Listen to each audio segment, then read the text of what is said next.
Hello नमस्कार साथियों, स्वागत करते हैं एक बार फिर से आप सभी का फिक्स टारगेट 2.0 परिवार के एक और नई क्लास में। जितने भी स्टूडेंट ग्रेजुएशन सेकंड सेमेस्टर का एग्जामिनेशंस भारत के किसी भी यूनिवर्सिटी से देने वाले हैं और यदि आपने मेजर पेपर, माइनर पेपर या फिर एमडीसी पेपर तीनों में से किसी भी पेपर में ज्योग्राफी सब्जेक्ट्स बोले तो भूगोल का चुनाव किया है, तो आप लोग आज के इस पूरी क्लास को ध्यान से देखिए।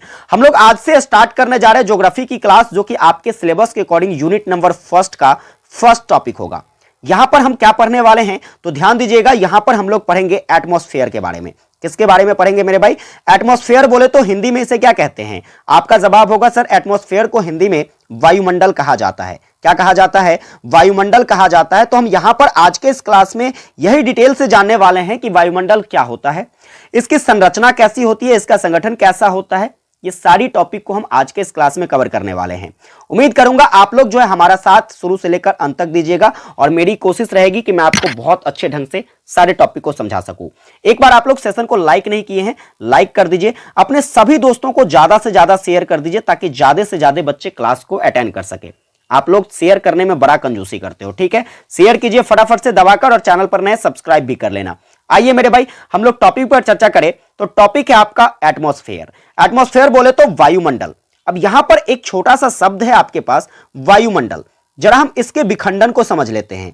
अगर इसके विखंडन को आप समझ जाते हो तो थोड़ी बहुत जानकारी जो है आपको वायुमंडल के बारे में पता हो जाएगा। जैसे कि अगर वायुमंडल की बात करें तो देखिए यह दो शब्दों से मिलकर बना है। एक तो आपका वायु हो जाता है और दूसरा आपका मंडल हो जाता है। क्या हो जाता है? एक आपका वायु हो जाता है और दूसरा आपका क्या हो जाता है? मंडल हो जाता है। दोनों का शाब्दिक अर्थ समझो। दोनों का शाब्दिक अर्थ क्या होगा? आपका जवाब होगा सर, वायु को तो हम लोग हवा कहते हैं और यहां पर मंडल को क्या कहते हैं? आपका जवाब होगा सर, मंडल को कहा जाता है क्षेत्र। क्या कहा जाता है? क्षेत्र। तो मोटे तौर पर अगर बात किया जाए तो यह किसका क्षेत्र है? हवा का क्षेत्र है। वायुमंडल किसका क्षेत्र है? हवा का क्षेत्र है। अब यहां पर समझिए, यह हवा का क्षेत्र होता कहां है? तो आपका जवाब होगा सर, यह किसी भी ग्रह पर हो सकता है। सौर मंडल में जितने भी ग्रह हैं उन सभी ग्रह पर यह क्षेत्र हो सकता है। चलिए एक बात आप लोग कमेंट करके बताइए फटाफट से कि सौर मंडल में ग्रहों की संख्या कितनी है। एक ऑब्जेक्टिव क्वेश्चन यहां से बनाए जा सकते हैं कि सौर मंडल में ग्रहों की कुल संख्या कितनी है। आप लोग फटाफट से कमेंट करके बताइए। देखिए अब इन्हीं ग्रहों में हम बात करें तो हमारा एक पृथ्वी क्या है? ग्रह है। इसी पृथ्वी के चारों तरफ सैकड़ों किलोमीटर की ऊंचाई पर आपको क्या देखने को मिलता है? तो एक हवा का क्षेत्र देखने को मिलता है। और इसी हवा के क्षेत्र को किस नाम से जाना जाता है? तो आपका जवाब होगा सर, वायुमंडल के नाम से जाना जाता है। तो उम्मीद करता हूं आपको थोड़ी बहुत यह जानकारी पता हो गया होगा कि वायुमंडल जो है यह किसको कहा जाता है। किसी भी ग्रह, जैसे कि पृथ्वी हमारा एक ग्रह है, इसके चारों तरफ सैकड़ों किलोमीटर की ऊंचाई पर क्या पाया जाता है? तो हवा का एक क्षेत्र पाया जाता है और इसी क्षेत्र को वायुमंडल के नाम से जाना जाता है। अब वायुमंडल के संबंध में बात करते हैं, आप इसका स्क्रीनशॉट ले लीजिएगा। तो देखो ऐसा माना जाता है कि हमारा जो ये वायुमंडल है, यह वायुमंडल आज से लगभग 1 अरब वर्ष पहले, कितने अरब वर्ष पहले? इसकी उत्पत्ति जो है आज से लगभग 1 अरब वर्ष पहले मानी जाती है। लेकिन वर्तमान में जो अभी वायुमंडल स्थित है, वायुमंडल की स्थिति है, वह स्थिति कब बनी? तो आप कहोगे सर, आज से लगभग 58 करोड़ वर्ष पहले। कितने वर्ष पहले मेरे भाई? 58 करोड़ वर्ष पहले जो है हमारा अभी जो वर्तमान में वायुमंडल है, यह वायुमंडल, इसकी निर्माण आज से लगभग 58 करोड़ वर्ष पहले मानी जाती है। अब यहां पर कुछ सवाल और मन में क्रिएट होता है। जैसे कि मैं आपसे पूछूं, क्या बताइए वायुमंडल जो है यह हमारे लिए जरूरी क्यों हो जाता है? हम इसको क्यों जानते हैं? वायुमंडल यहां पर जो है जरूरी क्यों है? सवाल सबसे पहला यह है, तो हम इसको समझ लेते हैं। देखिए वायुमंडल की अगर बात करें तो यह सभी ग्रहों के लिए आवश्यक है। अगर यहां पर वायुमंडल निहित नहीं है तो यहां पर जीवन निहित नहीं है, यानी कि किसी भी प्रकार के जीव जंतु यहां पर नहीं रह सकते हैं। ऐसा क्यों? इसके क्या रीजंस हैं? तो जैसे कि मान लीजिए हम पृथ्वी को छोड़कर, क्योंकि पृथ्वी पर तो जीव जंतु रहते हैं, इसके अतिरिक्त हम किसी दूसरे ग्रह की बात कर लेते हैं। जैसे सपोज कीजिए कि मैं मंगल ग्रह की बात करता हूं। तो मंगल ग्रह, यहां पर मेरे भाई वायुमंडल नहीं है। क्या नहीं है? वायुमंडल नहीं है। अब वायुमंडल नहीं होने के कारण यहां पर जीवन भी संभव नहीं है। ऐसा क्यों? क्योंकि अगर वायुमंडल यहां पर होता तो वायुमंडल होने के कारण यहां पर तापमान में क्या होती? नियंत्रण होती। तापमान में क्या होता? नियंत्रण होता। तापमान औसतन होती यहां पर। लेकिन वायुमंडल नहीं होने के कारण क्या होता है? तो मंगल ग्रह पर तापमान में संतुलन नहीं पाया जाता है। यहां पर काफी अधिक मात्रा में तापमान होते हैं, जिसके कारण जो है क्या होता है, तो यहां पर जीव जंतु नहीं रह सकते हैं, पेड़ पौधों की उत्पत्ति जो है नहीं होती है। समझ में आ रही है मेरी बात की नहीं आ रही है? इसके अतिरिक्त भी अगर हम बात करते हैं, इसका आप स्क्रीनशॉट ले लीजिए और देखिए, इसके अतिरिक्त भी बात करें तो जैसे कि हमारा पृथ्वी है और हमारे पृथ्वी का एक उपग्रह है, एक उपग्रह, फटाफट से बताइए कमेंट करके पृथ्वी का उपग्रह जो है वह कौन सा है? तो आपका जवाब होगा कि सर पृथ्वी का जो उपग्रह है वह है चंद्रमा। क्या चंद्रमा पर जीवन संभव है? तो अभी तक तो नहीं है, फ्यूचर की बात नहीं कर सकते हैं क्योंकि मैं कोई साइंटिस्ट नहीं हूं, ठीक है। देखिए अभी तक चंद्रमा पर जीवन संभव इसलिए नहीं माना जाता है क्योंकि यहां पर किसकी उपस्थिति नहीं है? आपका जवाब होगा सर वायुमंडल की उपस्थिति नहीं है। अब वायुमंडल की उपस्थिति नहीं होने के कारण यहां पर तापमान के अंतर को अगर आप समझने का प्रयास करेंगे तो देखिए यहां पर जो तापमान है दिन और रात में काफी भिन्न होता है। दिन में यहां का जो तापमान होता है लगभग 100 डिग्री सेल्सियस होता है।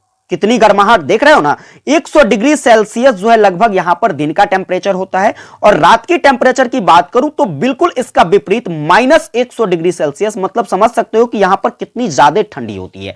अब इस असंतुलता में क्या होगी? जीवन संभव हो पाएगा? नहीं संभव हो पाएगा। ना तो आप इसकी गर्मी को बर्दाश्त कर सकते हो, ना ही यहां पर जीव जंतु क्या कर सकता है, इसकी ठंडी को बर्दाश्त कर सकता है। तो ऐसी स्थिति में मेरे भाई क्या होगा? जीवन संभव नहीं हो पाएगा। इसीलिए जरूरी हो जाता है किसी भी ग्रह पर किसकी? तो वायुमंडल की होना जो है यह काफी आवश्यक हो जाता है। इसके अतिरिक्त अगर हम बात करते हैं तो जैसे कि आपका सवाल हो सकता है कि सर पृथ्वी पर ऐसा संभव क्यों होता है? तो देखिए पृथ्वी पर जो है वायुमंडल की उपस्थिति है। पृथ्वी पर किसकी उपस्थिति है मेरे भाई? वायुमंडल की उपस्थिति है। और वायुमंडल होने के कारण पृथ्वी को कई सारे जो है वायुमंडल से फायदे होते हैं। जैसे कि सबसे पहला फायदा, यहां पर तापमान में संतुलनता पाई जाती है। यानी कि तापमान यहां पर औसतन जो है कितना डिग्री होता है? आप कहोगे सर 35 डिग्री सेल्सियस जो है तापमान, यह पृथ्वी पर औसतन तापमान होता है। इसके अतिरिक्त अगर हम बात करते हैं तो जैसे कि देखिए सूर्य से जो किरणें आती है, सूर्य प्रकाश से जो किरणें आती है, तो यहां पर सूर्य प्रकाश से आने वाली परावैगनी किरण जो होती है, जो कि काफी घातक किरण होता है, और इस किरणों को रोकने का काम कौन करती है? तो वायुमंडल करती है। अगर ये परावैगनी किरणें डायरेक्ट हमारे पृथ्वी पर आएगी तो क्या होगा? तो बहुत सारे नुकसान होंगे। यहां पर जान माल की काफी ज्यादा क्षति होगी। लोगों में बहुत सारी बीमारियां जैसे कि रतौंधी, जैसे कि क्या हो जाएगा? रतौंधी हो जाएगा। जैसे कि कहे तो कैंसर जैसे रोग हो जाएंगे। ये सारे रोग जो है अपने आप पनपना शुरू हो जाएगा। तो इन सभी से सुरक्षा जो कौन करता है? तो यह वायुमंडल करता है। उम्मीद करता हूं आप वायुमंडल के बारे में समझ गए होंगे कि वायुमंडल जो है हमारे लिए जरूरी क्यों हो जाता है। वायुमंडल का एक बेसिक परिचय आप लोग समझ गए होंगे कि किस प्रकार से आप वायुमंडल के बारे में बता सकते हैं। सपोज अगर मैं इसको एक रिवीजन के तौर पर बताऊं तो वायुमंडल जो है एक किसी भी ग्रह के लिए काफी जरूरी हो जाता है। इसके कारण जो है यहां पर क्या होता है? तो किसी भी ग्रह पर तापमान में संतुलनता पाई जाती है। इसके अतिरिक्त सूर्य से आने वाली जो किरणें हैं, सूर्य से जो भी परावैगनी किरणें वगैरह आती है, इन किरणों से क्या करता है? तो यह हमारी रक्षा करता है, जिससे यहां पर जीवन क्या हो पाता है? संभव हो पाता है। अब आइए अगर हम आगे बात करें तो देखिए यहां पर इसे हम डिफाइन कैसे कर पाएंगे, जरा इस पर नजर डालते हैं। तो ये तो एक बेसिक परिचय था। अभी तक मैंने जो आपको बताया है, बेसिकली मैंने आपको वायुमंडल के बारे में एक छोटा सा जानकारी प्रस्तुत किया है। लेकिन परीक्षा में जब आपसे इसके डिफिनीशन के बारे में पूछा जाए तो आप आराम से कहोगे कि वायुमंडल जो है यह विभिन्न गैसों का मिश्रण होता है।